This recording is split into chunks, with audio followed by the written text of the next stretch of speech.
عبداللہ، ایک امریکی فوجی کا قبول اسلام۔ جب عبداللہ صاحب سے میرا تعارف ہوا وہ اس وقت تقریباً 25 سال کے ہوں گے۔ وہ ہائی اسکول کی تعلیم ختم کرنے کے بعد امریکی آرمی میں بھرتی ہو گئے، جہاں انہوں نے تھوڑا بہت ٹیکنیکل کام سیکھ لیا۔ اب وہ آرمی سے ڈسچارج ہو کر فوٹو کاپی اور فیکس مشینوں کی اصلاح کا کام کرتے ہیں، جس سے اپنا اور اپنے بیوی بچوں کا پیٹ پالتے ہیں۔ گو ان کا دائرہ اسلام میں داخل ہونے کا واقعہ بہت دلچسپ ہے، لیکن ان کی اسلامی سوچ میں ترقی کی روداد اس سے بھی زیادہ دلکش ہے، اور ہم سب کے لیے مشعل راہ بھی۔ 1990 کی گلف جنگ کے دوران عبداللہ صاحب امریکی آرمی کے ساتھ سعودی عرب آئے اور ایک دن کچھ ضرورت کی اشیاء خریدنے کے لیے بازار گئے۔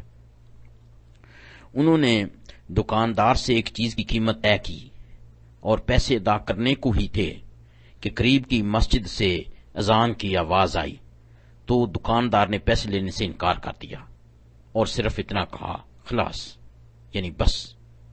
پھر وہ فی الفور دکان بند کر کے مسجد چلا گیا۔ عبداللہ صاحب کا کہنا ہے کہ میں وہاں ہکا بکا کھڑا رہ گیا۔ یہ بات ذرا بھی سمجھ میں نہ آئی کہ جب میں نے اس چیز کے پیسے طے کر لیے ہیں اور قیمت ادا کرنے کو ہی تھا، تو اس دکاندار نے مجھ سے پیسے لینے سے کیوں انکار کیا؟ پیسے وصول کرنے کو تو ہر ایک کا دل چاہتا ہے۔ عبداللہ صاحب کا اپنی زندگی میں کسی ایسے شخص سے واسطہ نہ پڑا تھا جو پیسوں کی وصولی میں بے اعتنائی برتے، بلکہ انہوں نے یہی دیکھا کہ ہر شخص کسی نہ کسی طرح پیسوں کی دوڑ میں سبقت لے جانا چاہتا ہے۔ اس لیے عبداللہ صاحب کو یہ دکاندار بہت عجیب سا لگا۔ ساتھ ہی عبداللہ صاحب نے اس پہلو پر سوچنا شروع کیا کہ یہ مذہب کیسا ہے؟ مؤذن کی آواز سنتے ہی اس کے ماننے والے سب کچھ چھوڑ چھاڑ کر مسجد کو روانہ ہو جاتے ہیں۔ اس مذہب کی ایسی ہی انوکھی چیزوں کا پتہ لگانا چاہیے۔ اس طرح سے عبداللہ صاحب کے دل میں اسلام کے بارے میں تجسس پیدا ہوا۔ جنگ کے بعد وہ واپس امریکہ آئے اور نیو یارک کے علاقہ میں مقیم ہوئے۔ آہستہ آہستہ اسلام کے بارے میں مزید تفصیل حاصل کی۔ انہیں ایک اللہ کی عبادت کا نظریہ بہت اچھا لگا، اور چونکہ عبداللہ صاحب کا تعلق ایک افریقی خاندان سے تھا، ان کا دل اسلام میں مساوات اور ایک دوسرے کے احترام سے بھی بہت خوش ہوا۔ عبداللہ صاحب نے اللہ کے فضل سے اسلام قبول کر لیا۔ ان کی یہ خوش قسمتی تھی کہ انہیں اسی علاقہ میں ایک بہت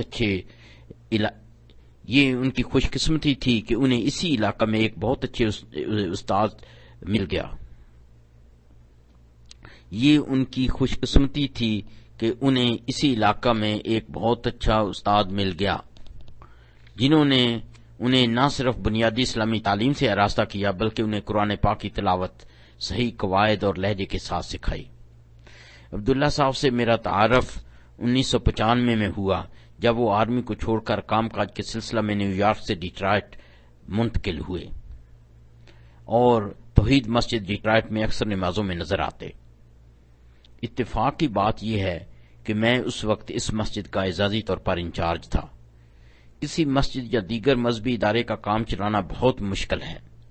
آئے دن نئی مشکلات پیدا ہوتی رہتی ہیں۔ ان کا منصفانہ حل تلاش کرنا، پھر اس کو لاگو کرنا جوئے شیر لانے سے کم نہیں۔ میرے اور عبداللہ صاحب کے درمیان کئی بار کشیدگی ہوئی۔ ہم دونوں اپنے اپنے طور پر مخلص تھے، لیکن سوچ میں قدرے فرق تھا۔ اللہ کے فضل و کرم سے ہماری باہمی مشکلات بتدریج دور ہو گئیں۔ حقیقت یہ ہے کہ کسی سے دن میں کئی بار اللہ کے گھر میں ملیں اور اس سے کشیدگی ہو، یہ امر دل و جان پر بہت گراں ہے۔ انتہا درجے کے صبر و استقامت کے بغیر اس امتحان میں کامیاب ہونا ناممکن ہے۔ آئیے اب آپ میری اور عبداللہ صاحب کی باہمی مشکلات کا جائزہ لیں۔ چونکہ عبداللہ صاحب اکثر نمازیں اسی مسجد میں ادا کرتے تھے، اس لیے میں چاہتا تھا کہ وہ مسجد کے بعض امور میں حصہ لیں۔ ایک دن میں نے ان سے درخواست کی کہ وہ اذان دیں۔ عبداللہ صاحب کہنے لگے کہ میں مسجد کے باہر شارع پر کھڑے ہو کر اذان دوں گا۔ میں نے انہیں یہ سمجھانے کی کوشش کی کہ ہم نے اس بلڈنگ میں مسجد قائم کرنے کے لیے قانونی طور پر لائسنس حاصل کرنے کے لیے درخواست دے رکھی ہے، اور اس سلسلہ میں ڈیٹرائٹ کی بلدیہ یہاں کی پبلک کے اعتراضات اور شکایات سننے والی ہے، اس لیے آپ مہربانی کر کے مسجد کے اندر ہی اذان دیں۔ عبداللہ صاحب نے میری بات کی ذرا پرواہ نہ کی اور باہر اذان دینے پر مصر ہوئے۔ ان حالات میں نے عبداللہ صاحب کو مخاطب ہو کر نہایت سنجیدگی سے کہا، آپ کو یہاں کی مشکلات کا بالکل ادراک نہیں۔ مجھے یہاں کی پبلک، ان کے وکیلوں کے علاوہ ڈیٹرائٹ کی بلدیہ کے مختلف محکموں کی قانونی کارروائی اور فائر ڈپارٹمنٹ کا سامنا کرنا پڑتا ہے۔ آپ لوگ یہاں آ کر بس نماز پڑھ کر گھر چلے جاتے ہیں۔ یوں بھی ہمیں غیر مسلم پڑوسیوں کو مشتعل نہیں کرنا چاہیے، بلکہ اپنے مسلم بھائیوں کے ایمان کو تازہ کرنے کی کوشش کرنی چاہیے۔ میرے اس لیکچر کا عبداللہ صاحب پر قطعی اثر نہ ہوا اور وہ اپنی بات پر قائم رہے۔ اللہ تعالیٰ مجھے معاف فرمائے۔ مجبوراً میں نے ایک اور بھائی سے اذان کی درخواست کی۔ نماز پڑھ کر ہم سب اپنے اپنے گھروں میں چلے گئے۔ یہاں یہ ذکر کرنا بے جانا ہوگا کہ میرے محدود علم کے مطابق پورے امریکہ میں صرف ایک مسجد ایسی ہے جسے اپنا لاؤڈ سپیکر مسجد سے باہر رکھنے کی اجازت ہے، اور یہ اجازت حاصل کرنے کے لیے مسجد کو امریکی عدالت میں مقدمہ لڑنا پڑا، اور عدالت نے یہ فیصلہ مسلمانوں کے حق میں اس لیے دیا کہ مسجد کے ارد گرد زیادہ تر مسلمان ہی بستے ہیں، اور یہ مسجد ڈیئربان مشیگن میں واقع ہے۔ عبداللہ صاحب نے چاہا کہ وہ مسجد کی چابی مستقل طور پر اپنے پاس رکھیں۔ میں نے انہیں بتایا کہ مسجد نماز کے وقت کھلی رہتی ہے، اس لیے زیادہ لوگوں کے پاس چابیاں رکھنا ضروری نہیں۔ کسی کی غلطی سے مسجد کے دروازے نماز کے بعد کھلے رہ سکتے ہیں، اور یہ مسجد شاہراہ پر واقع ہے، چوری چکاری یا بم وغیرہ کی واردات ہو سکتی ہے۔ ہماری انشورنس کمپنی نے ہمیں تاکید کی ہے کہ چابیاں زیادہ لوگوں میں نہ بانٹیں۔ اگرچہ یہ بات نہایت معقول تھی، لیکن عبداللہ صاحب کو اچھی نہ لگی۔ ابھی زیادہ دن بھی نہ گزرنے پائے تھے کہ عبداللہ صاحب نے مجھ سے اپنے ایک مہمان کو رات کے دوران مسجد میں ٹھہرانے کی اجازت چاہی۔ میں نے انہیں منع کر دیا اور مزید یہ بھی کہا، آپ اپنے مہمان کو اپنے گھر کیوں نہیں ٹھہراتے؟ عبداللہ صاحب نے کہا، چونکہ گھر میں میری بیوی ہے۔ میں نے کہا، آپ کے مہمان کو میں اپنے گھر میں ٹھہرا لیتا ہوں۔ انہوں نے فوراً کہا، کیا تمہارے گھر میں تمہاری بیوی نہیں ہے؟ میں نے کہا، بیوی تو ہے، پھر بھی میں مہمان کو ایک کمرہ میں ٹھہرا لوں گا، بصورت دیگر ہوٹل میں لے جاؤں گا اور رہائش کا کرایہ ادا کر دوں گا۔ عبداللہ صاحب غصے میں وہاں سے چل دیے، کیونکہ وہ صرف اپنی سوچ کے مطابق حل چاہتے تھے۔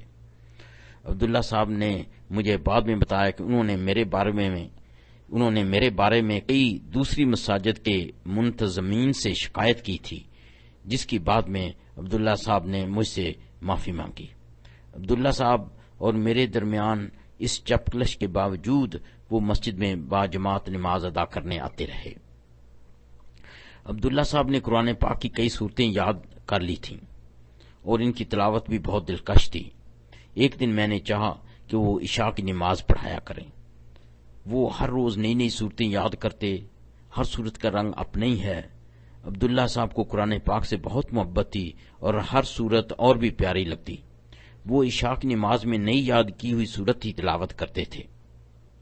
یہ قدرتی بات ہے کہ نئی یاد کی ہوئی صورت میں کوئی نہ کوئی غلطی ہو جاتی ہے۔ عبداللہ صاحب سے بھی غلطی ہو جاتی تھی۔ مقتدیوں کو یہ بات اچھی نہ لگی۔ میں نے مقتدیوں کے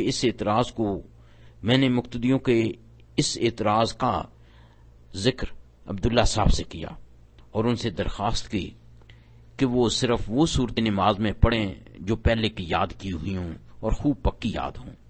علاوہ ازیں ایک دن قبل وہ اپنی منتخب صورت مجھے بھی سنایا کریں تاکہ میں انہیں ان کی غلطیوں کی نشاندہی کر دیا کروں۔ عبداللہ صاحب میری اس تجویز سے متفق ہو گئے اور ہماری روزانہ کی مختصر نشست سے عبداللہ صاحب کی تلاوت کی غلطیاں بالکل ختم ہو گئیں اور مقتدی اس تبدیلی سے بہت خوش ہوئے۔ اس باہمی عمل سے ہم دونوں کو بھی ایک دوسرے کے اخلاص و ایثار کا احساس ہوا اور ہمارے دل اتنے صاف ہو گئے کہ ہم دونوں قریب سے قریب تر ہو گئے۔ اب عبداللہ صاحب ایک نئی صورتحال سے دوچار ہو گئے۔ وہ بحیثیت امام عشاء کی نماز میں لمبی لمبی صورتیں پڑھتے کیونکہ انہیں قرآن پاک سے خاص شغف تھا۔ ہر لمبی صورت کے بعد پہلی 2 رکعتوں میں سورت اخلاص پڑھتے جس سے نماز مزید لمبی ہو جاتی۔ مثلا ایک دن نماز میں تقریباً 20 منٹ لگے۔ مقتدی اعتراض کرنے لگے۔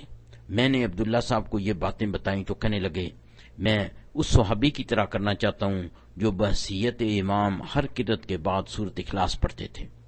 میں نے کہا جہاں تک مجھے یاد پڑتا ہے وہ صحابی صرف ایک ہی رکعت میں ایسا کرتے تھے۔ عبداللہ صاحب نے فوراً کہا میں نے ایک حدیث پڑھی ہے جس کے مطابق وہ دونوں رکعتوں میں قرات کے بعد سورت اخلاص پڑھتے تھے، اس لیے میں ویسے ہی کرنا چاہتا ہوں۔ قصہ مختصر، ہم عبداللہ صاحب کی لمبی قرات کو کم نہ کر سکے۔ ایک روز میں نے دیکھا کہ عبداللہ صاحب فجر کی سنتوں کے بعد مسجد کے فرش پر اپنی دائیں کروٹ لیٹے ہوئے تھے اور ان کا ایک ہاتھ سر کے نیچے تھا۔ میں ان کی طبیعت کے بارے میں فکر مند ہوا تو میں نے ان کے قریب جا کر آہستہ سے پوچھا کہ خیریت تو ہے؟ کہنے لگے میں بالکل ٹھیک ہوں، صرف اس لیے لیتا ہوں کہ سیدنا محمد صلی اللہ علیہ وسلم فجر کی سنتوں کے بعد ایسے ہی تھوڑا سا آرام فرمایا کرتے تھے۔ حقیقت یہ ہے عبداللہ صاحب جو کچھ قرآن و حدیث میں پڑھتے تھے اس پر بلا جھجک عمل پیرا ہونے کی کوشش کرتے تھے۔ عبداللہ صاحب کی گھریلو زندگی قابل رشک تھی۔ ان کی بیوی اور بیوی کی بہن نے ان کی تبلیغ سے اسلام قبول کیا اور ان کی بیوی کے کئی دوسرے رشتہ دار بھی انہی کے ہاتھوں مسلمان ہوئے۔ اللہ تعالیٰ نے انہیں بہت بچے عطا کیے، سب کی تلاوت قرآن بہت اچھی تھی۔ ان کا سب سے بڑا لڑکا تقریباً 7 سال کا تھا اس نے بھی کئی لمبی لمبی صورتیں زبانی یاد کر لی تھیں اور وہ باقاعدگی سے باجماعت نماز ادا کرنے آتا تھا، یہاں تک کہ فجر کی نماز میں بھی موجود ہوتا۔ میں کسی اور شخص کو نہیں جانتا جو اپنے کمسن بچے کو برف اور طوفان وغیرہ میں باجماعت نماز ادا کرنے کے لیے مسجد لایا کرتا ہو۔ عبداللہ صاحب اپنے بیٹے کو نماز فجر کے بعد مسجد میں قرآن پاک پڑھایا کرتے تھے۔ ان کے بیٹے کا رویہ اور اخلاق قابل ستائش تھا اور اس کی تلاوت قرآن اپنے والد صاحب کی طرح ہی دلکش تھی۔ وہ ایک پختہ عمر شخص کی طرح نہایت معقولیت سے پیش آتا۔ میرا خیال ہے کہ وہ بڑا ہو کر انشاءاللہ ایک اعلی امام اور خطیب بنے گا۔ عبداللہ صاحب کی انگریزی تو پہلے ہی اچھی تھی۔ اسلامی تعلیم و تربیت اور مسلسل کوشش اور جدوجہد سے وہ ایک عظیم واعظ بن گئے۔ ان کے الفاظ زبان کی نوک سے نہیں بلکہ دل کی گہرائیوں سے نکلتے۔ میں نے انہیں ایک جمعہ کا خطبہ دینے کی پیشکش کی تو انہوں نے کچھ تعمل کے بعد اس شرط پر قبول کر لیا کہ وہ خطبہ لکھ کر پہلے مجھے سنائیں گے۔ انہوں نے مسجد توحید رائٹ میں پہلا خطبہ دیا جو ماشاءاللہ بہت مؤثر تھا۔ خطبے کے بعد میں نے عبداللہ صاحب کی تعارف کے طور پر حاضرین کو مختصر طور پر بتایا کہ عبداللہ صاحب گلف کی جنگ کے دوران کیسے اسلام لائے اور یہ کہ ان کا بیٹا کتنی باقاعدگی سے باجماعت نمازوں میں شرکت کرتا ہے۔ جمعہ کے بعد جب عبداللہ صاحب نے اپنے خطبہ کے بارے میں پوچھا تو میں نے کہا آپ نے ماشاءاللہ بہت اچھا خطبہ دیا اور وقت کی قید کو بھی خوب ملحوظ خاطر رکھا، جبکہ اکثر خطیب یا دہانی کے باوجود مقرر وقت سے تجاوز کر جاتے ہیں۔ آپ کو اس کامیاب خطبہ کی مبارکباد پیش کرتا ہوں۔ اس کے بعد وہ گھر چلے گئے۔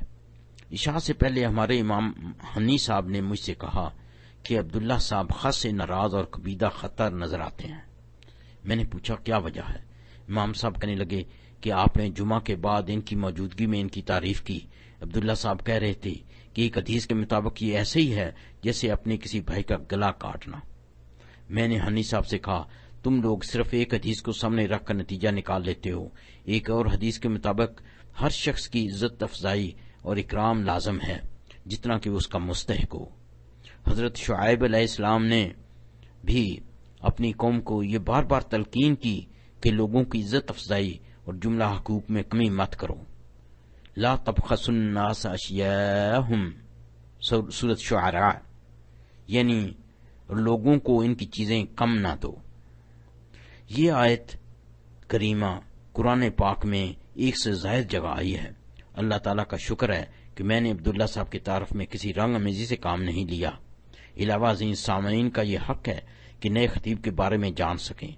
عشاء کی نماز کے بعد میں نے یہ باتیں عبداللہ صاحب کی موجودگی میں دہرائیں تو وہ الحمدللہ کافی حد تک مطمئن نظر آئے۔ اس کے بعد عبداللہ صاحب کو نہ صرف اس مسجد میں ہر ماہ ایک خطبہ دینے کی ایک مستقل ڈیوٹی مل گئی، بلکہ توحید مسجد فارمنگٹن ہل میں بھی ہر ماہ ایک خطبہ دینا طے پایا۔ سچی بات تو یہ ہے کہ دونوں مساجد کے حاضرین و سامعین نے مجھے ذاتی طور پر کہا کہ انہیں عبداللہ صاحب کا خطبہ بہت پسند ہے، ان کا مستقل طور پر بطور خطیب تعین کیا جائے۔ یہاں اس بات کا ذکر بھی بے جا نہ ہوگا کہ جس جمعہ کو عبداللہ صاحب خطیب ہوتے، مسجد کو چندہ و عطیات زیادہ موصول ہوتے تھے۔ ایک ماہ کے بعد میں نے عبداللہ صاحب کی تعارف کے طور پر جمعہ کی نماز کے بعد نئے سامعین سے کہا کہ میں عبداللہ صاحب کی تعریف کے لیے نہیں کھڑا ہوا، بلکہ سامعین کا حق ہے کہ ان کو نئے خطیب کے بارے میں معلومات فراہم کی جائے۔ تعارف کے بعد میں نے کہا انشاءاللہ آپ ہر ماہ یہاں خطبہ دیا کریں گے، لیکن ذمہ داری اور اتھارٹی دونوں لازم و ملزوم ہیں، اس لیے میری غیر موجودگی میں امام حنی صاحب اور نائب امام عبداللہ صاحب بھی مسجد کے انچارج ہیں۔ مختلف سوالات و معاملات کے لیے ان سے رابطہ کیا جائے۔